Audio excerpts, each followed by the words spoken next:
Detail पूरा। तो आप सभी पत्रकारों को, हमारे बहनों को, भाइयों को, सबको धन्यवाद कि आप इतनी बड़ी संख्या में यहाँ पे उपस्थित हुए। और ख़ासकर मैं आप सभी लोगों का इसलिए धन्यवाद देना चाहता हूँ कि 2009 जिस वक्त मैं शिवसेना भारतीय जनता पार्टी युति का उम्मीदवार था, 2014 जिस वक्त शिवसेना और भारतीय जनता पार्टी की युति टूटी, फिर भी मीरा भाईंदर और ठाणे की जनता ने फिर एक बार मुझे विधानसभा में दूसरी बार भेजा। तीसरी बार पूरे देश में मोदी जी की लहर थी और हमारे शिवसेना प्रमुख बाला साहब ठाकरे जी के विचार, ये जो जनता को पसंद थे, उनके माध्यम से 84,000 से ज़्यादा मार्जिन, 84,008 वोटों से मैं जीत के आया। तो ये सब जो चीज़ें होती है, सिर्फ प्रताप सरनाइक नहीं, उसमें बहुत बड़ा योगदान लोकतंत्र में पत्रकारों का होता है, जो चौथा स्तंभ है। और आप लोग उसमें मेरे जो विजय में भागीदार भी उतने ही बड़े पैमाने पर हो। तो मैं आप सभी लोगों को धन्यवाद देता हूँ।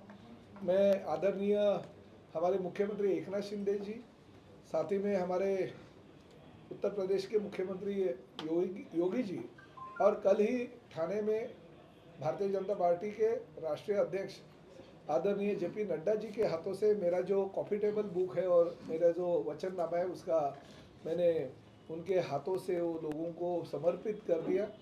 उस वचननामा में अगर आप देखेंगे तो जो काम मैंने किए हैं, जो चल रहे और जो पूरे हो गए, वही काम दिए मैंने। भविष्य के काम कुछ भी दिए नहीं है। उसमें खाली एक बैंगलोर सिटी में अगर रोपवे की सेवा हो सकती है तो मीरा भाईंदर और ठाणे में भी होनी चाहिए, ऐसी मेरी एक संकल्पना है। वो सिर्फ रोपवे छोड़ के बाकी सभी चीज़ें जो है वो मैंने पूरे कर दिए और अभी उसके लिए निधि लेके आया और काम भी चल रहे हैं। आप तो जानते हो कि पिछले 2 सालों से मैंने सिर्फ और सिर्फ मीरा भाईंदर शहर के लिए 3,000 करोड़ से ज़्यादा निधि हमारे मुख्यमंत्री एकनाथ शिंदे साहब के माध्यम से राज्य शासन से लाया। तो बहुत सारा निधि जो है हमने MMRDA से लाया, जिसकी वजह से सीमेंट कंक्रीट के काम पूरे के पूरे मीरा भाईंदर शहर में चल रहे हैं। मैं श्रेय लेने की कोशिश नहीं करता हूँ, मुझे मगर अभिमान है कि मेरे ही कार्यकाल में सूर्या डैम का जो पानी का योजना थी, वो हमारे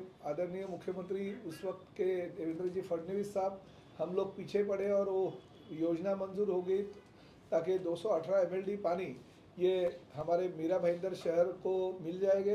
मगर उसके इंटरनल जलवाहिनी डालने का जो 520 करोड़ का निधि है, वो मैंने मेरे कार्यकाल में मंजूर कर दिया। उस वक्त मुख्यमंत्री एकनाथ शिंदे जी थे और एकनाथ शिंदे जी के कार्यकाल में वो 520 करोड़ रुपए का काम मंजूर करके शहर में पूरी बड़े पैमाने पे वो जो इंटरनल पाइपलाइन घुमानी पड़ती है, उसका काम शुरू हो गया। तो अगले साल वो पानी वितरण व्यवस्था का काम पूरा हो जाएगा और लोगों को पानी मिलेगा। आपको पता है कि मेट्रो तो बहुत साल पहले हमारे देवेंद्र जी मुख्यमंत्री थे तभी मंजूर हो गया था, काम भी चल रहा था। मगर उस मेट्रो के बीच में कुछ टेक्निकल चीज़ें थी, तो मैंने उस वक्त के कमिश्नर राजीव और एडिशनल कमिश्नर सोनिया सिटी जी को बताया, जो विधिमंडल में मैंने आवाज़ भी उठाया था उसके बारे में, कि अगर नागपुर में मेट्रो का एलिवेटेड अगर ब्रिज हो सकता है, रास्ता हो सकता है, तो मीरा भाईंदर में भी होना चाहिए। और उस माध्यम से मीरा भाईंदर में एलिवेटेड ब्रिज हो गया और उसका लोकार्पण भी हो गया। बाकी का काम तो चल रहा है, मगर काम इसलिए स्लो हो गया क्योंकि मीरा भाईंदर में डोंगरी में जो अभी कारशेड को सैंक्शन मिल गया, उसके पहले राई मुर्दा मोरुआ में कारशेड का आरक्षण डाला था और लोगों का, खासकर हमारे किसानों का, भूमिपुत्र का विरोध था, इसलिए वो कारशेड वहाँ पे हमने शिफ्ट कर दिया और डोंगरी में ले गए। उसकी निविदा प्रक्रिया पूरी हो गई और जगह पे अभी काम भी चालू हो जाएगा। तो वो मेट्रो अगले साल हम लोगों को समर्पित करके देंगे। साथ में मेट्रो 4 जो गायमुख से कासारवडोली और कासारवडोली से वडाला है, उसको पैरेलल मेट्रो 10 जो सैंक्शन हो गई है, तो गायमुख से लेकर दहीसर चेकनाका यानी मेट्रो 9 को जोड़ने का काम हम अगले साल कर देंगे। मगर ये जो मेट्रो 9 है उसका लोकार्पण कर देंगे हम। तो ये जो 3 चीज़ है, तो 3 चीज़ के लिए 2025 ये बहुत महत्वपूर्ण साल है मीरा भाईंदर के जनता के लिए, वो तो हम करेंगे। मगर एक खुशी की बात ऐसी है कि इलेक्शन के कार्यकाल में आपको शायद पता होगा कि 6-8 महीने पहले ही मैंने आरक्षण क्रमांक 302 जो है अस्पताल के लिए रिजर्व भूखंड था, मगर कुछ अधिकारियों ने गलत तरीके से प्लान सैंक्शन कर दिया था, और उसकी वजह से हमें अस्पताल की जगह नहीं मिल रही थी। और कोर्ट में भी डेवलपर गया था, हम भी कोर्ट में गए थे, मगर फिर ऐसे कहा जाता है कि जब तक हम नाक नहीं दबाते तो कोई किसी का मुंह नहीं खुलता है। अभी डेवलपर ने अपना मुंह खोल दिया, उसको पता चला कि 300 से ज़्यादा उसने बुकिंग कर दिए थे। हमने आर्थिक जो गुनेश शाखा थी उसके ऊपर कंप्लेंट भी की थी, रेरा के पास मैंने खुद मेरा लेटर भेजा था, राज्य शासन के पास कंप्लेंट कर दी थी, और उसका नतीजा ये निकला कि डेवलपर अभी कॉरपोरेशन का जो हक है, मीरा भाईंदर शहर की जनता का जो हक है वो देने के लिए तैयार हो गया। यूडीसीपीआर की जो तरतूद है, राज्य शासन का जो नियम है, वो नियम के अनुसार जो प्लॉट एरिया उसमें से 40% जगह और साथ ही में जो प्लॉट एरिया रहेगा उसका 25% का कंस्ट्रक्शन ये फ्री ऑफ कॉस्ट हमको कॉरपोरेशन को बांध के देने को तैयार हो गया, और उस तरह का एफिडेविट कोर्ट में डाल रहा है। और बहुत ही अच्छी तरह से अगर वो इमारत का काम जल्दी पूरा हो गया तो 500 बेड का अस्पताल मीरा भाईंदर शहर की जनता के लिए मिलेगा। जैसे इंदिरा भाई Baburao Sarnaik cashless hospital 100 bed का मिला, इसी तरह से ये कैशलेस हॉस्पिटल 500 बेड का, और उसमें साथ में हम लोग प्रोविजन ये कर रहे हैं कि वहाँ पे डॉक्टर और नर्सेस की निवास की भी व्यवस्था होनी चाहिए, ताकि डॉक्टर और नर्सेस को बाहर से आना नहीं पड़े। उसी अस्पताल के ऊपर के 4 या 3 फ्लोर पे उन लोग की रहने की व्यवस्था भी होनी चाहिए। इस तरह का हम प्लानिंग भी कर रहे हैं। तो ये चीज़ जो है मीरा भाईंदर शहर को हम देने जा रहे हैं। साथ ही में आपको पता है कि चेना रिवर फ्रंट का काम चालू हो गया, हमारे घोड़बंदर क्रीक डेवलपमेंट का काम चालू हो गया, घोड़बंदर किले का काम पूरा होकर हमने लोकार्पण किया, और एडिशनल 10 करोड़ की निधि भी हमने वहाँ के लिए लेके आए। साथ ही में हमारा पहला स्काई वॉक बनने वाला है। आज तक तो पेपर में अलग अलग जगह पे स्काई वॉक की न्यूज़ सुनते थे, मगर पहला स्काई वॉक हम मना रहे हैं घोड़बंदर खाड़ी किनारा से लेके हमारा जो घोड़बंदर किला है, और घोड़बंदर किले से शिवसृष्टि तक का ऐसे 900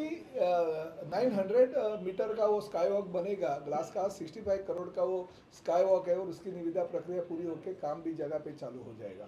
शिव सृष्टि के लिए पिछले महीने ने राज्य शासन ने मंजूर कर दिया, और 54 करोड़ की शिव सृष्टि को भी सैंक्शन दे दिया।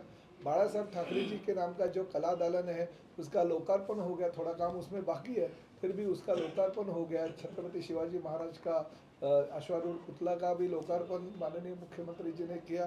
तो हमारे आनंद दिघे जी के नाम का जो मैदान है उसके बाजू का जो तालाब है, वो तालाब का म्यूजिकल फाउंटेन बहुत ज़ोर शोर से चल रहे हैं, हज़ारों लोग वहाँ पे आके म्यूजिकल फाउंटेन का आनंद ले रहे हैं। तो जरीमरी तालाब के पास भी म्यूजिकल फाउंटेन का काम पूरा हो गया, वो भी लोग देखने आ रहे हैं। ऐसे बहुत सारे विकास के काम है, जैसे लता मंगेशकर के नाम का नाट्यगृह पूरा होकर लोकार्पण हो गया, और इंदिरा भाई बाबूराव सरनाईक जी के नाम का जो अस्पताल है 100 बेड का, वो भी अभी बहुत ही अच्छी तरह से चल रहा है, लोगों को बहुत सुविधा उसके माध्यम से मिल रही है। सभी समाज भवन के काम चल रहे हैं, बहुत सारे ऐसे प्रकल्प है, रास्ते जो सीमेंट कंक्रीट के हैं वो भी काम चल रहे हैं। तो अगला साल 2025 ये मैं मीरा भाईंदर शहर का ये जनता के लिए समर्पित करना चाहता हूँ कि वो एक साल में मीरा भाईंदर के जनता को मेट्रो और साथ ही में यह अस्पताल का काम चालू हो जाएगा, और पानी की जो समस्या है वो उससे मुक्ति देने के लिए ये 218 MLD पानी की योजना जो है लोगों तक मैं कार्यान्वित कर दूंगा। सर, आपने भाईंदर में बाहर काम की गाड़ियों को रोकने की बात की, जो मेल एक्सप्रेस गाड़ियाँ हैं। हालांकि रेलवे ने 1,64,000 करोड़ का प्रोजेक्ट सैंक्शन किया महाराष्ट्र में, लेकिन ट्रेन तो पटरी पर चलती है, सड़क पर तो चलती नहीं। तो ये जो 100 नई और ट्रेन चालू करने की भी बात की है, तो ये भाईंदर में जो ट्रेन रोकने की जो बात आपने संकल्पना की है, ये 5 सालों में होगा या अगले 5 सालों में? देखिए, मुझे तो लगता है राजस्थान जाने वाली और 2 या 4 गाड़ियां रुकाने की बात हमारे यही हफ्ते जो रेलवे मंत्री यहाँ पे आए थे तभी उन्होंने हमें मीरा भाईंदर की जनता को आश्वासन दिया है कुछ गाड़ियां रोकने की। मुझे एग्जैक्ट कौन सी गाड़ियाँ वो मुझे पता नहीं, मगर उन्होंने आश्वासन दिया है रेलवे मंत्री ने। सर, जैसे आपने कहा कि आरक्षण क्रमांक 302 उसका प्लान सीसी अधिकारियों ने गलत तरीके से पास कर दिया था, तो उन अधिकारियों पे और कमिश्नर पे कार्रवाई करने की मांग आप करेंगे क्या? देखिए, मैं पॉजिटिव आदमी हूँ, आप जो बोल रहे हो एकदम हकीकत है, सही बात है, मगर मैं पहले ये सोच रहा हूँ कि अधिकारियों के ऊपर कार्रवाई तो होनी ही चाहिए, मगर वो मैं बाद में करूँगा सेकंड फेज में। फर्स्ट फेज मेरा ऐसा है कि जो हमारी प्रॉपर्टी है वो पहले हमारे ताबे में आनी चाहिए। जो 40% जगह है और 25% का कंस्ट्रक्चर है वो पहले मैं ताबे में पोजीशन में ले लूँगा और उसके बाद में आप जो बोल रहे हो वो कार्रवाई करने की मांग करूँगा। सरनाइक साहब, आप बड़े भाग्यशाली हैं कि 4 बार चौथी बार आप खड़े हुए, सामने वाले के अता पता लापता रहता है, लोग पूछते हैं कि सामने कौन खड़ा है। तो जीत तो आपकी निश्चित है, लेकिन कितने रिकॉर्ड मतों से इस बार जीतेंगे, ये क्या अनुमान लगाएं? देखिए, मैं आपका चैनल हमेशा देखता हूं और आपकी आवाज़ भी मुझे बहुत पसंद है। जिस तरीके से आप न्यूज़ बताते हो ना, बहुत ही पसंद है। और मैं लोगों को भी, मेरे गाड़ी में बैठते ना, उनको भी सुनाता हूं कि किस तरीके से आप लोगों को आपके चैनल के माध्यम से आपकी न्यूज़ दिखाते हो। एक बात मैं आपसे खुद पूछता हूँ कि 15 सालों में जो लोगों ने मुझे विजयी बनाया, विधायक के तौर पे बनाया, तो जनता तो पूरी की पूरे तरह से खुश तो कभी रहती नहीं है। तो 15 साल में अगर मैंने विधायक के तौर पे काम किया तो आप ऐसे समझते हो कि मैंने कुछ ना कुछ काम किया है। ये पहली बात मैं आपको बताता हूँ। और दूसरी बात ऐसी है, भले मुख्यमंत्री जी ने कहा, मुख्यमंत्री जी जब भी 25 तारीख को मेरा फॉर्म भरने आए थे तो उन्होंने कहा कि पिछले वक्त का जो प्रताप सरनाइक जीत के आए थे उससे डबल वोटों से जीत के आएंगे। मगर मैं ये कहना चाहता हूँ, ओवर कॉन्फिडेंस कभी कौन से भी इलेक्शन में होना नहीं चाहिए, क्योंकि ये युद्ध भूमि होती है। तो मुझे ऐसे लग रहा है कि लोगों का आशीर्वाद ऐसा ही बरकरार रहेगा तो 1 लाख से ज़्यादा वोटों से भी जीत। सरनाइक साहब, जितने काम दीपाली 1 लाख मतों से जीतना तो छोड़ दो, मैं उल्टा 15,000 वोटों से जीत के आऊंगा, उस पर क्या कहेंगे? देखिए, वो तो उनको कहना चाहिए। वो अगर ये नहीं करेंगे, उनके पीछे जो 2-4 लोग दिखते वो भी नहीं दिखेंगे। और कुछ लोग तो मैंने भी उसमें रखे कि बाबा जरा उनको अरे भाई, मेरी पुरानी पार्टी है तो थोड़ा सा तो पुरानी पार्टी के लोगों को संरक्षण देना मेरा कर्तव्य है। सरनाइक साहब उन्होंने ये इल्जाम लगाया आपके ऊपर, इल्जाम कि प्रताप सरनाइक ने ज्यादातर उद्घाटन में ब्रीफ किया है, काम कौन से पूर्ण हुए उनसे पूछो।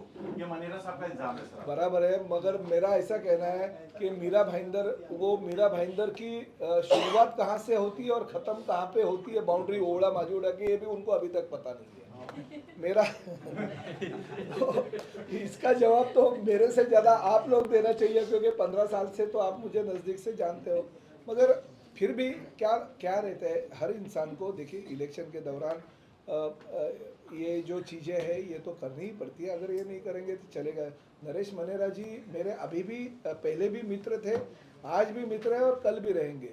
जिस वक्त आपको शायद किसी को पता नहीं रहेगा, मगर कुछ सालों पहले जब भी हमारे धर्मवीर आनंद दिघे जी साहब थे तो नरेश मनेरा जी नगर सेवक थे और उन दौरान जकात चोरी बहुत बड़े पैमाने पे होती थी। और दिघे साहब कभी भी कुछ गलत चीज़ें अगर होती है ना तो उसको माफ़ी नहीं रहती थी। उनका दरबार में आपने धर्मवीर पिक्चर देखा है? हाँ, उनको चुकीला माफ़ी नहीं। तो कुछ गलतियां मनेरा साहब की वजह से हो गई थी। तो जकात चोरी के एक प्रकरण में उनको 2-3 महीने जेल में दिघे साहब ने डाल दिया था, क्योंकि हकीकत थी। तो जेल के अंदर थे। तो जेल के अंदर आने से बाद शिव सैनिकों ने उनको नकारा, क्योंकि दिघे साहब का गुस्सा ऐसा होता है कि उनके साथ जाएंगे, उनकी भी ये नहीं होती थी, क्योंकि गलत वो कभी सहन नहीं करते थे। तो उनके उसके बाद में दिघे साहब का ये होने के बाद में वो राजनीति से बाहर चले गए थे। मगर उसी दौरान मेरी 2009 की इलेक्शन आ गए, तभी दिघे साहब नहीं थे। तो 2009 में उन्होंने मेरे साथ काम किया। मनेरा जी ने जब भी पहला मेरा इलेक्शन था तभी एज अ शिवसैनिक करके मैं रिक्वेस्ट किया उनको कि शिवसेना को ये टिकट मिली है और नया कॉन्स्टिट्यूंसी हो गया। तो उन्होंने मेरे लिए काम किया। फिर मैंने उनको रिक्वेस्ट किया कि आप अभी राजनीति में आ जाओ, कितने आप कार्यकर्ता होते हैं। राजनीति में आने के बाद 2012 में पहली बार उनको मैंने टिकट दिलवाया शिवसेना का, नगर सेवक का। और फिर टिकट देने के बाद वो एकदम कांटे की टक्कर थी। तो मैंने उस वक्त हमारे पुराने जो मित्र थे, संजय तांडेल नाम के नगर सेवक थे, उनको हमारे पार्टी में दिया, जो राष्ट्रवादी कांग्रेस में थे। और मुकेश ठुमरे नाम का एक बहुत ही बड़ा कार्यकर्ता था, उसको भी ले लिया लास्ट मोमेंट, यानी 4 दिन पहला। उसकी वजह से पहली बार वो 300 वोट से जीत गया। फिर वापिस 5 साल के कार्यकाल में कुछ गलतियां शायद होती है, इंसान होता है, गलतियां तो होती रहती है, कभी मुझसे भी गलतियां होती है। तो फिर वो तकलीफ में आ गए, क्योंकि इंडिपेंडेंट कैंडिडेट से वो वो 300 वोटों से ही खाली जीते थे। फिर मेरे, क्योंकि पैनल तो मुझे लेके आना था शिवसेना का, मेरे कॉन्स्टिट्यूंसी का, फिर मैं वापस जो रवि घरत नाम के कैंडिडेट थे उनको हमारे पार्टी में ले लिया और वो पैनल में उनके साथ जोड़ दिया मैंने, 4 जन के पैनल में। फिर वो पैनल जीत के आया, मगर बीच में शायद उनको ऐसा, क्योंकि मीरा भाईंदर के बहुत सारे नगर सेवक हमारे साथ में है, शिंदे साहब के नेतृत्व में, थाने के तो पूरे के पूरे आ गए, ये हमारे नरेश मानेरा जी छोड़ के। बीच में वो लोकसभा में आ रहे थे हमारे पास, मगर कुछ शायद कुछ ये हुआ, उनको विधानसभा लड़नी होगी, फिर वो उस वक्त आए नहीं। फिर अभी वो इलेक्शन में लड़ रहे हैं, तो फिर उनको मैं शुभकामनाएं देता हूँ, क्योंकि कैंडिडेट है, हर कैंडिडेट को शुभकामनाएं देना चाहिए। तो मैं इसी तरह से नहीं, क्यों ये मैं बात बताया, हमारे अमित तिवारी जी ने कुछ आज आर्टिकल मैंने तिवारी जी का पढ़ा था नवभारत टाइम्स में, उन्होंने एक वर्ड लिखा था, इसलिए मैं एक चीज़ आप लोगों को बताना चाहता हूँ, बता दिया ताकि आप लोगों को भी पता चले कि बाबा हमारे कैंडिडेट सामने कौन है। सर आपने काम बहुत सरनाइक साहब 146 में मैनिफेस्टो में देखा था, अरे रुक पानी नहीं। का मुद्दा डाला था।